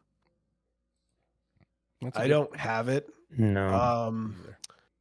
Sometimes there's some songs that I can hear, and there's another one that's on this list that I doubt any of us are going to have. But there's some songs that I just recognize as being like montage commercial songs, Mhm. Right. and like that are for, as you said, like Apple or sporting events or stuff like that. And I feel like I've heard that song in that facet where you just hear the chorus, which is a Sure. pretty energetic, pretty rocking chorus. But I hate, I just don't love when songs like that are used as commercialization. You just it gets like a bad taste in your mouth, I suppose. You know what? I could give you that. Justin, you remember this was a song that was big on 96X before the commercial Mhm. came out, and I got to see them in concert, and they were also along the lines of bands like the Mooney Suzuki, which by the way is another band that we should do, which I'm sure no one's heard of. I've heard of them, but I don't know them. The band yeah, from that- School of Rock. But Mooney Suzuki or Darkness. I do the Darkness. But I'm saying these were bands that had that in the 2000s, kind of had that song, that feel of older rock. If ever rock had a chance to come back, in the 2000s, it was with bands like this. Wolf Mother was another one. Wolf Mother was terrible. I'm see, sorry, I just had to throw that out there. Nah, you say that, but a lot of people loved them. I And know. And again, that was the chance for rock to go back to a traditional rock sound. And maybe it was because of the commercial that they didn't pick up outside of the alternative music genre. But I loved them, and they were great in concert. All right. John? Screaming Trees, Nearly Lost You. Love it. Yes. No. Though I don't think that this was the song for me personally. But I played Which one do you think was the one? Time of the Season, the first one. Okay. I wore out 2 CDs of this and a cassette tape. I fucking loved that first album. Oh my God. All right. So that's a 3. I mean, again, at this point there's plenty to go here, so or actually I think I only have a couple left. But Randy. I have 2 left. I'm just gonna go with this one because it feels like somebody else is gonna have it. I think Fredo will have it. Maybe John will have it. I don't think Justin will have it. This Charming Man, The Smiths. I was looking right at it. I don't have that one. Nobody else? I got it. Oh, There all right. it is. There we go. Yes. Good Three call. Good call. So is that a 3? Yep. Yep. All right. Hey, a lot of 3s here. Yeah. 1, 2, 3, Oh, 4, it's gonna be 5, fun for 7. a discussion. Yeah, a lot of these 2s are not looking so safe right now. Mm. All right. Well, let's see. 1, 2, 3, 4. I got 4 left, so I'm just gonna dump out All right. because most of these are guaranteed ones. So, I got Step Into the Realm, The Roots. I got Nope. that. Wow. Nope. My list is now complete. I love that. The Roots is one of these bands where it's like, man, we finally got to them, and I finally got to listen to them, and I loved them even more than I thought I was going to. So, all right, let's see. It's a band I've seen 3 times, weirdly enough. Oh, I've seen them once. let's see. I'm pretty sure this is me on my own. Teeth Like God's Shoe Shine, Modest Mouse. Yeah, no. No. Nope. Nope. I'm kind of playing the game here, but also this was just a chance to kind of get this one out there. Dive Blankenship. Nope. No. All right. And last but not least, this one I made it essentially because the episode was getting so much love. The Appleseed Cass. Nope. No. All right. So, Fredo, you want to dump out whatever you got left? See if you can make these twos a little difficult. I'm surprised these next two hadn't gotten mentioned, which means they're probably they're not looking good right now to me. One is Echo and the Buddymen, the Cutter. That was Close. on the cusp. Close. Yeah, really no. close. I really wish that we would have went with Killing Moon. But Yeah, Killing Moon would have been in. Yeah. Concrete Blonde still in Hollywood. Another that was very, very close towards the end. I can't believe that those songs that those groups didn't make it. There's too much of that stuff this year. Felt the same way. See, and I and I feel the opposite, but of course, that's not surprising. And then this one I'm really surprised because I don't think we've got anything that falls into this girl GURRL riot kind of music. And this is the closest that we had it was the Breeders in Cannonball. Oh. Well, Discount kind of had that. Discount has that a little bit, but yeah, I got the Breeders. I love that song. Hey. One says two. I will make a confession. I thought that was Veruca Assault, that song. Yeah. Oh, wow. Well, but Veruca Salt rules. bands like Veruca Salt and the Breeders, and there were a couple of L7. Don't disrespect Kim Deal like that. Oh, please, please. Talking to Randy, not you. Oh. But I mean, there were bands that were all these girl bands that rocked. Like I'm really surprised that whole the girl riot movement, the girl movement period in the 90s was strong. Mm-hmm. And it could have fell one or two ways. The Sarah McLachlan, the Tori Amos, the Paula Cole way, or the Breeders, the L7, the Bikini Kill, throw them in there. Hey, I do want to take this moment to point out that Bikini Kill is on the list. If anyone wants to sign up and do it with me, you are welcome. You know what? I might do that one with you. Hell yeah. I might be in on that. Oh, the Bullpen. Oh, we're getting the band back together. The Is that what Bullpen. we're Boy. doing? It's been a while. Yeah. I think the Ramones is the last one. Yeah. Yeah. So but I think it could have went either way, and in reality, it didn't go either way. Like both groups had enough, sprinkled enough salt and pepper on the musical scene, and then went away. Mm-hmm. Yeah. And it could have really have blown up into something. All right. So, I guess just for fun, John, what do you got left? Yeah, I got two left. Cloud Nothings, Wasted Days. Ooh. And Explosions in the Sky, First Breath After Coma. Wait a second. Did I not say that? I thought you did. No. That is definitely on my list. No, I didn't have it. But I thought you did say it. I thought you said it early. So maybe I didn't. All right. So that's a 2. Okay. All right. I assume I must have just accidentally crossed it off. And that's why I didn't read it. All right. Well, do any of these twos have a chance? So, all right. So 4s are in. Rockaway Beach, Bela Lugosi's Dead. Those are in. Right. That's, wow. We got 14 between the 3s and the 2s. How many of these 3s do we got? One. Well, when we go over to 2. That's 7 3s. Okay. 1, 2, 3, 4, 5, 6, 7. So that means that it only leaves 1, 2. Right. I'm fine with putting all the 3s in. Those are all great.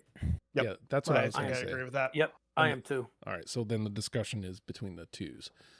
Right. So let's do that. Get these, and then I'll read that down, and then we'll have our 2s discussion. Boom. So what does that give us? Oh, I must have missed one. Susie. Yes, I did. All right, so that gives us, again, Rockaway Beach, Bela Lugosi's Dead, Sultans of Swing, Kiss Them For Me, Little Bones, Goodbye Yellow Brick Road, Nearly Lost You, This Charming Man, TLC. All right, so these twos, Piano Fire, Sparkle Horse, Hungover in Jonestown, Amigo the Devil, 2 Weeks, Grizzly Bear, Rough Riders Anthem, The Roots, Step Into the Realm, The Breeders, Cannonball, Explosions in the Sky, First Breath After Coma. Is anybody willing to sacrifice one? Yeah, good question. Like, I mean, What do you mean? Just cut one, or yeah, like, is there one? I think probably the Breeders is probably happy to be here. I don't Yeah. think that needs to be Yeah. on there. I think so too. Same with. I don't think Grizzly Bear really needs to be here, and I didn't like the Explosions in the Sky song. So you know what? They got a good mention.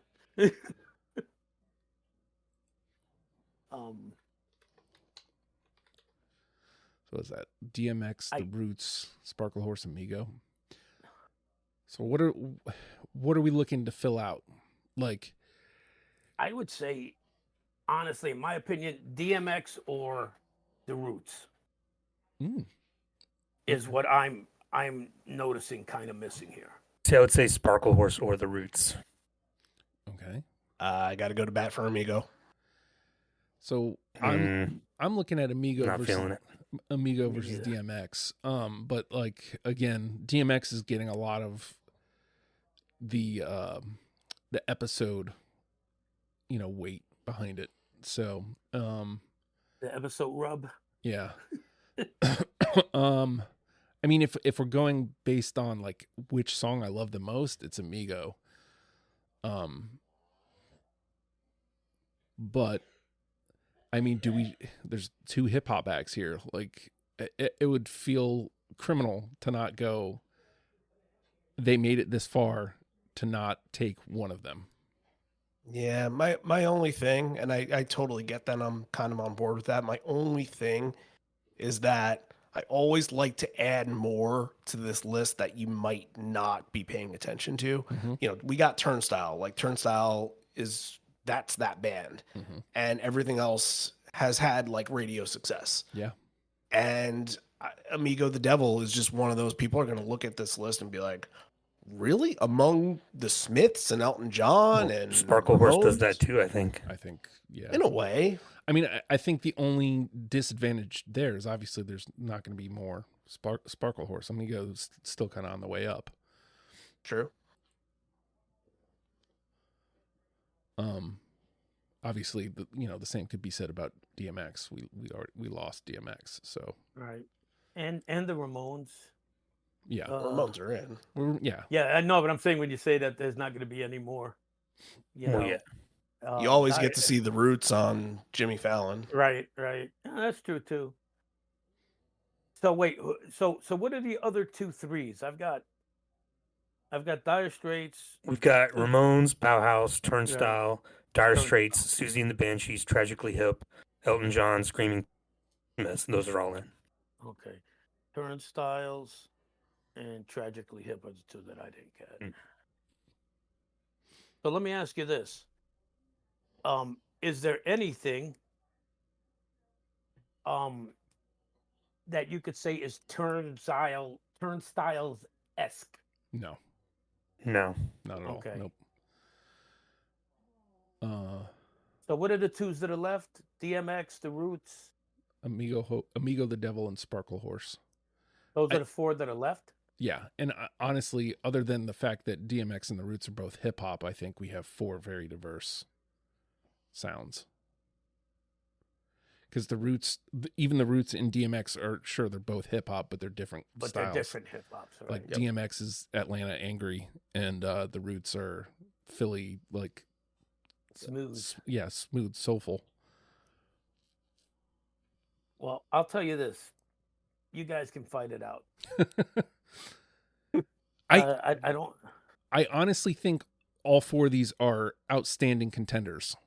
That's the problem I'm having, is there is a case that could be made for each of these four. I don't think any of them is the obvious no, you know? Right. And that's why the only dog I have in that fight is DMX. So that's why He said dog. I was thinking the same thing. I didn't. You know what? I didn't even pick. I didn't even know that when I said it. I didn't even. That wasn't the intention. But that's really the only one that of the twos that I voted for. So if I can't get the other three to agree to that, then I don't care. I don't like it enough for me to put up a fight. It's not Susie, Right. you know. So whatever you guys want, man. I'll let you guys fight it out. Matter of fact, I'll let you guys fight it out while I go to the bathroom. Fredo's favorite part of the episode. That's right. I mean, normally we have to pause for this, so like at least we're continuing to go. Right. So, and much to the delight of the audience, you're not going to hear me anyway. Wow. What Again, do we do here? I don't know, because again, I don't think any of them is weak enough to like just ignore. I kind of agree with that. Mm-hmm. And I also don't think, I honestly don't think there's a wrong choice. I think each of them would round out the list really well in their own way. Justin, how would you rank them? 1 through 4. All right. Are we going based on just strength of the song? However you want to do it. If we're going based on just the song, I'm going Amigo, Roots, Sparkle Horse, DMX.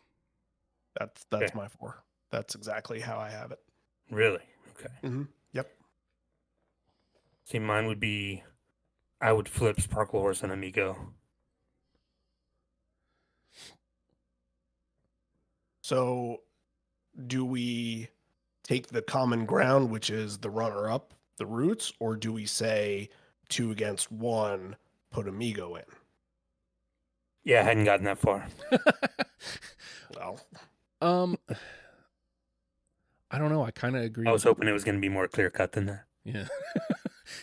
I mean, so you just had 1 and 3 swapped, right? So you had, yours would have been Sparkle Horse, Roots, Amigo, DMX. Yeah.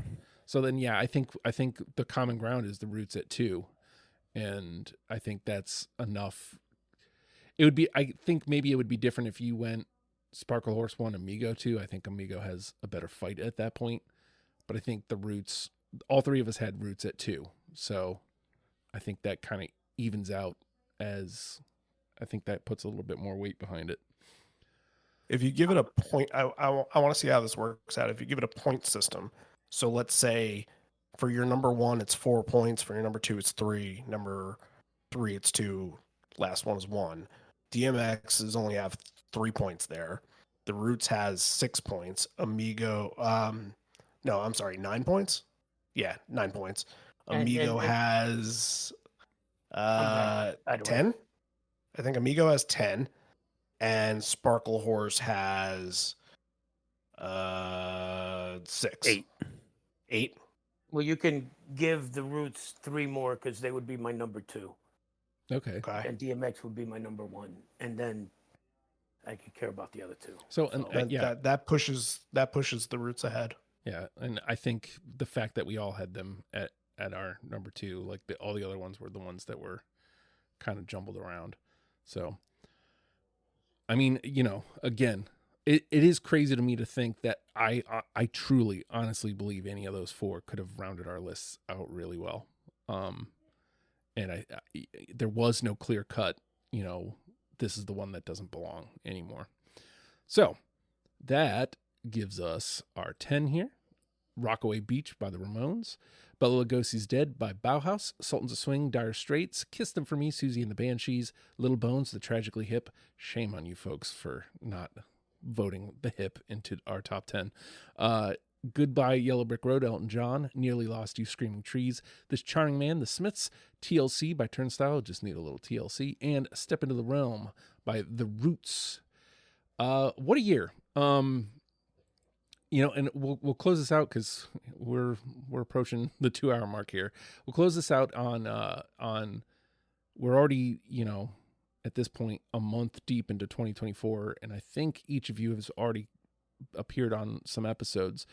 So, Fredo, what are you looking forward to in 2024 for Besides the show? doing more shows?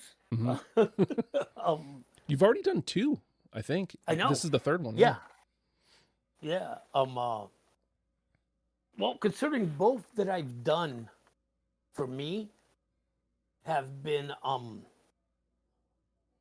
have been kind of discoveries. Yeah. And they both played already, right? By the time this comes out, they will have played. They would have played by the time this comes out. Yeah.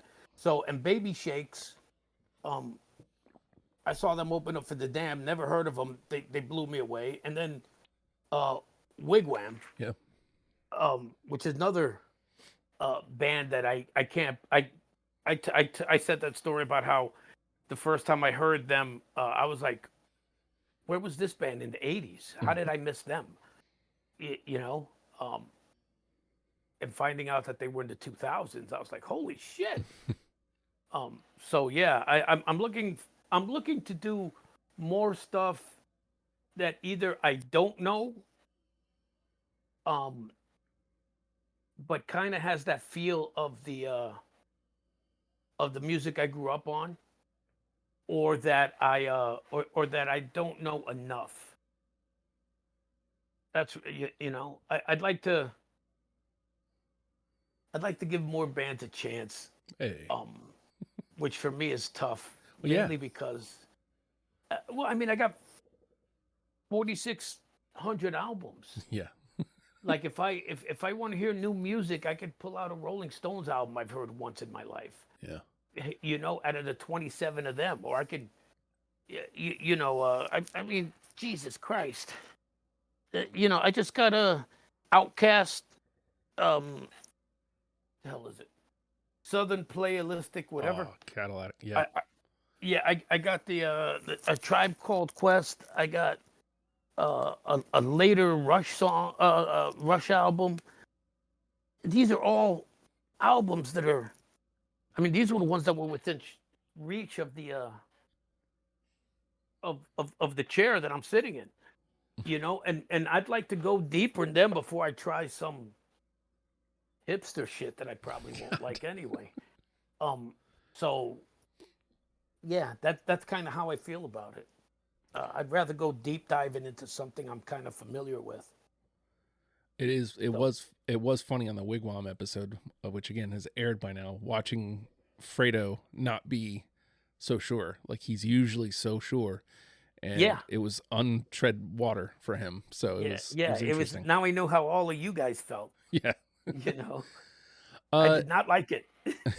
So same question to you, John. Like, we're a month in here. What are you looking forward to in 2024?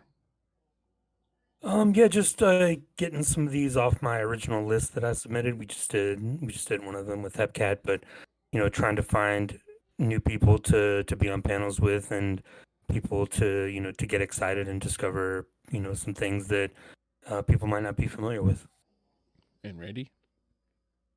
I'd love to work with some new people as well and be turned on to some artists that I might have just never dug into the discog. I think there's a lot of bands that I think I know, and I know like enough to keep up a conversation, but just want to learn what goes into the making of the band, essentially, and a little bit of their history. I think that's the thing I love the most, is just while listening to the music, seeing how it evolves, and seeing what works for my taste, and maybe opening myself up to something that previously didn't work. So yeah, there will obviously be popular favorites. I've already done 3 episodes. We're working on all as we speak, but I anticipate on doing some stuff that might be out of my wheelhouse too. So hopefully we can get that done.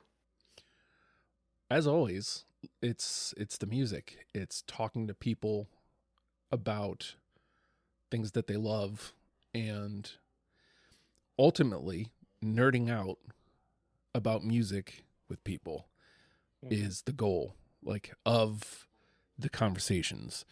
And I'm looking forward to geeking out with a lot of new people this year about things that they love, and having these conversations with people who have yet to come on the show. So 2023 was one for the record books. Like, you know, maybe not statistically, but like the amount of people that came in and nerded out about music with me, it was a wild one. So thank you all for helping keep my silly little dream alive.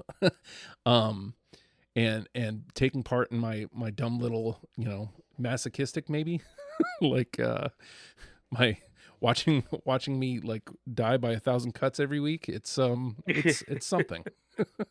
Before you, what was your no song? I didn't have one this year. Really? Yeah, I didn't. You know, there was song, you know, looking at this list, I don't know that there's one that I would have, you know, used my no if I had to.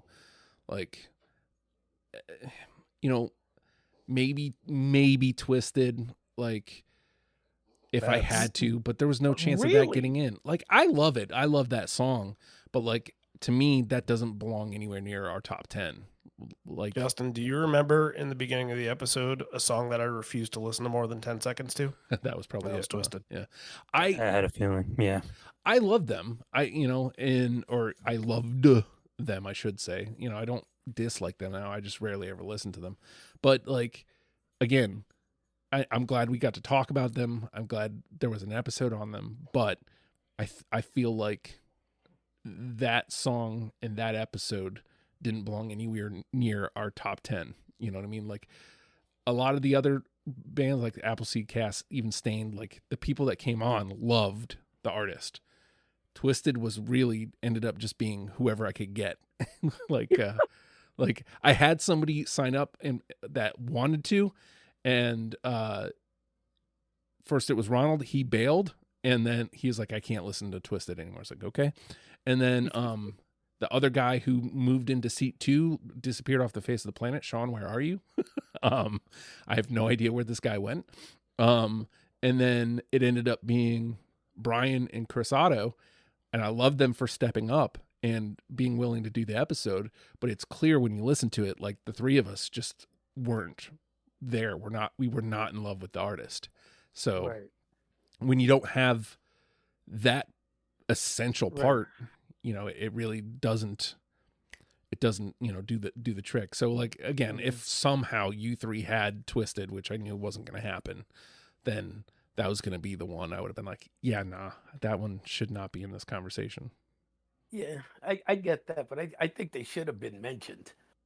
Well, I mean, you know, but I guess, you know, historic in some ways. yeah. Hey, Justin. Mm-hmm. Would you mind if I did something at the end here?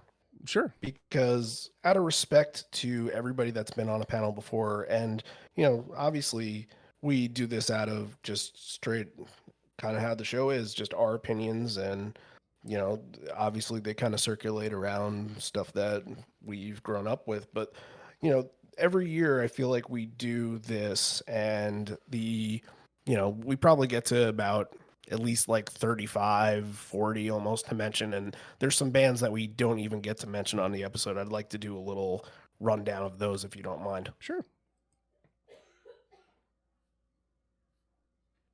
Or do you mind? I don't mind. Okay. You didn't respond, so I didn't. Oh, I did, but like, I guess, you know, maybe my thing cut out. So I think that's probably something we should do. You know, incorporated into the show. Is starting to, you know, giving everybody else a mention. Yeah. You know, All kind right, of like that in memorandum.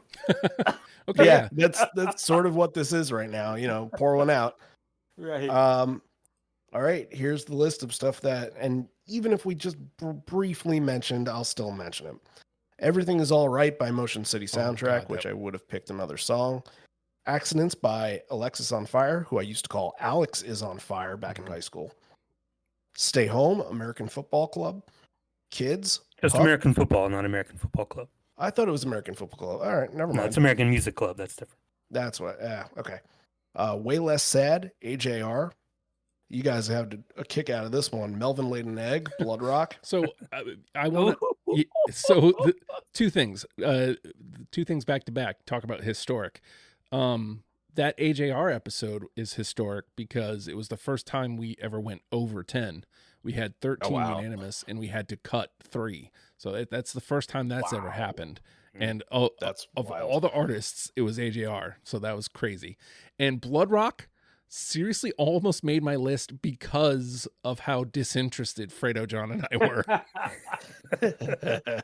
Yeah, I just bowed did out that on one quick. because I felt bad subjecting Fredo to Perubu the year before, so that was my payback for that. But at least Perry Ubu,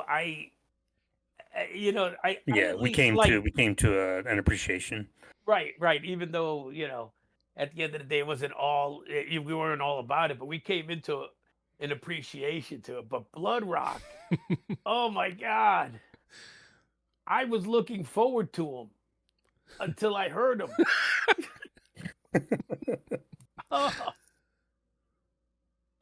And I brought them in, and I was the one who said it too. Yep.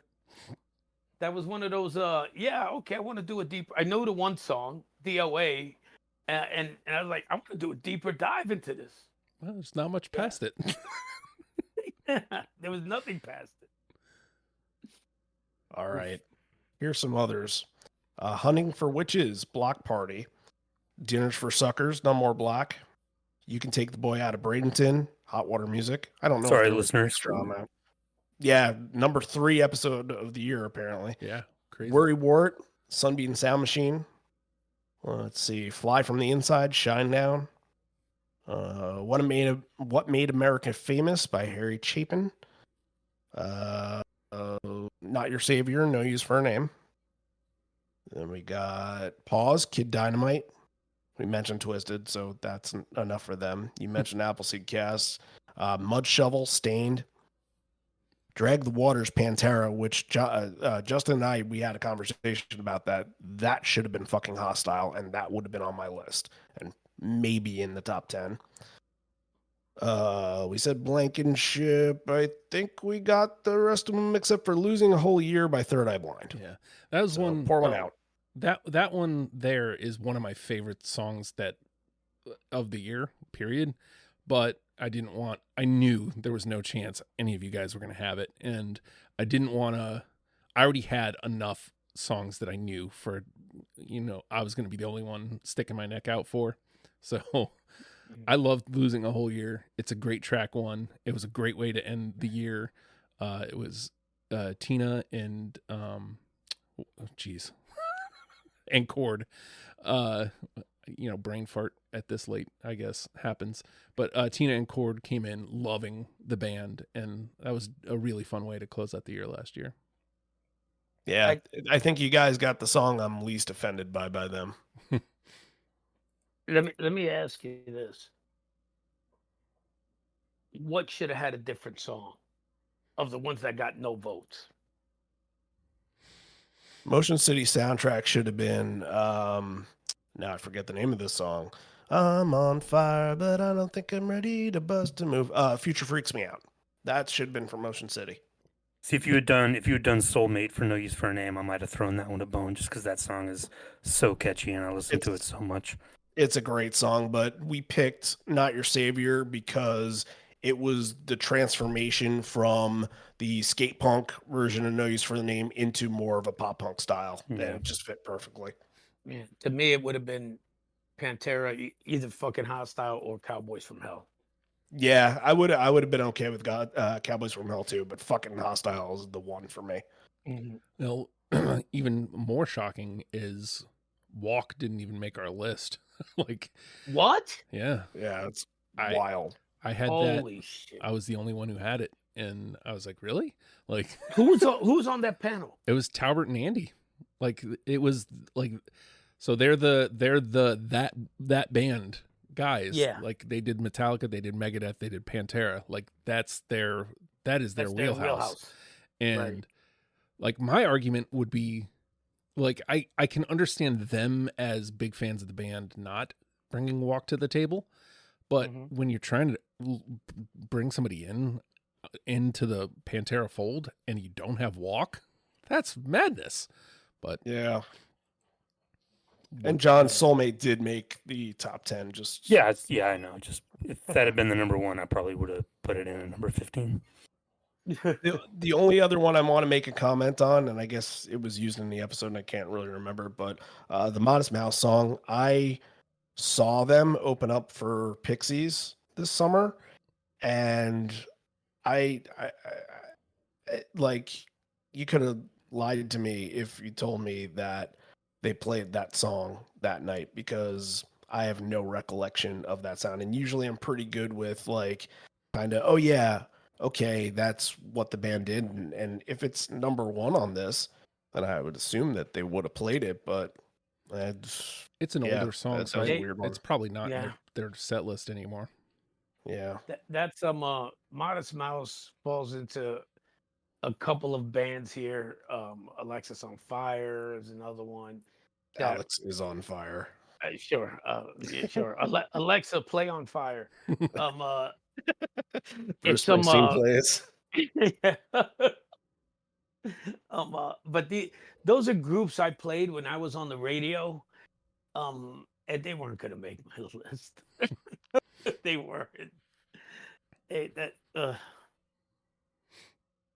Yeah. Yeah.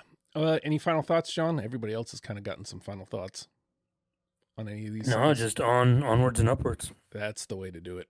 All right. So, best of 2023. I hope you go and give those episodes a listen.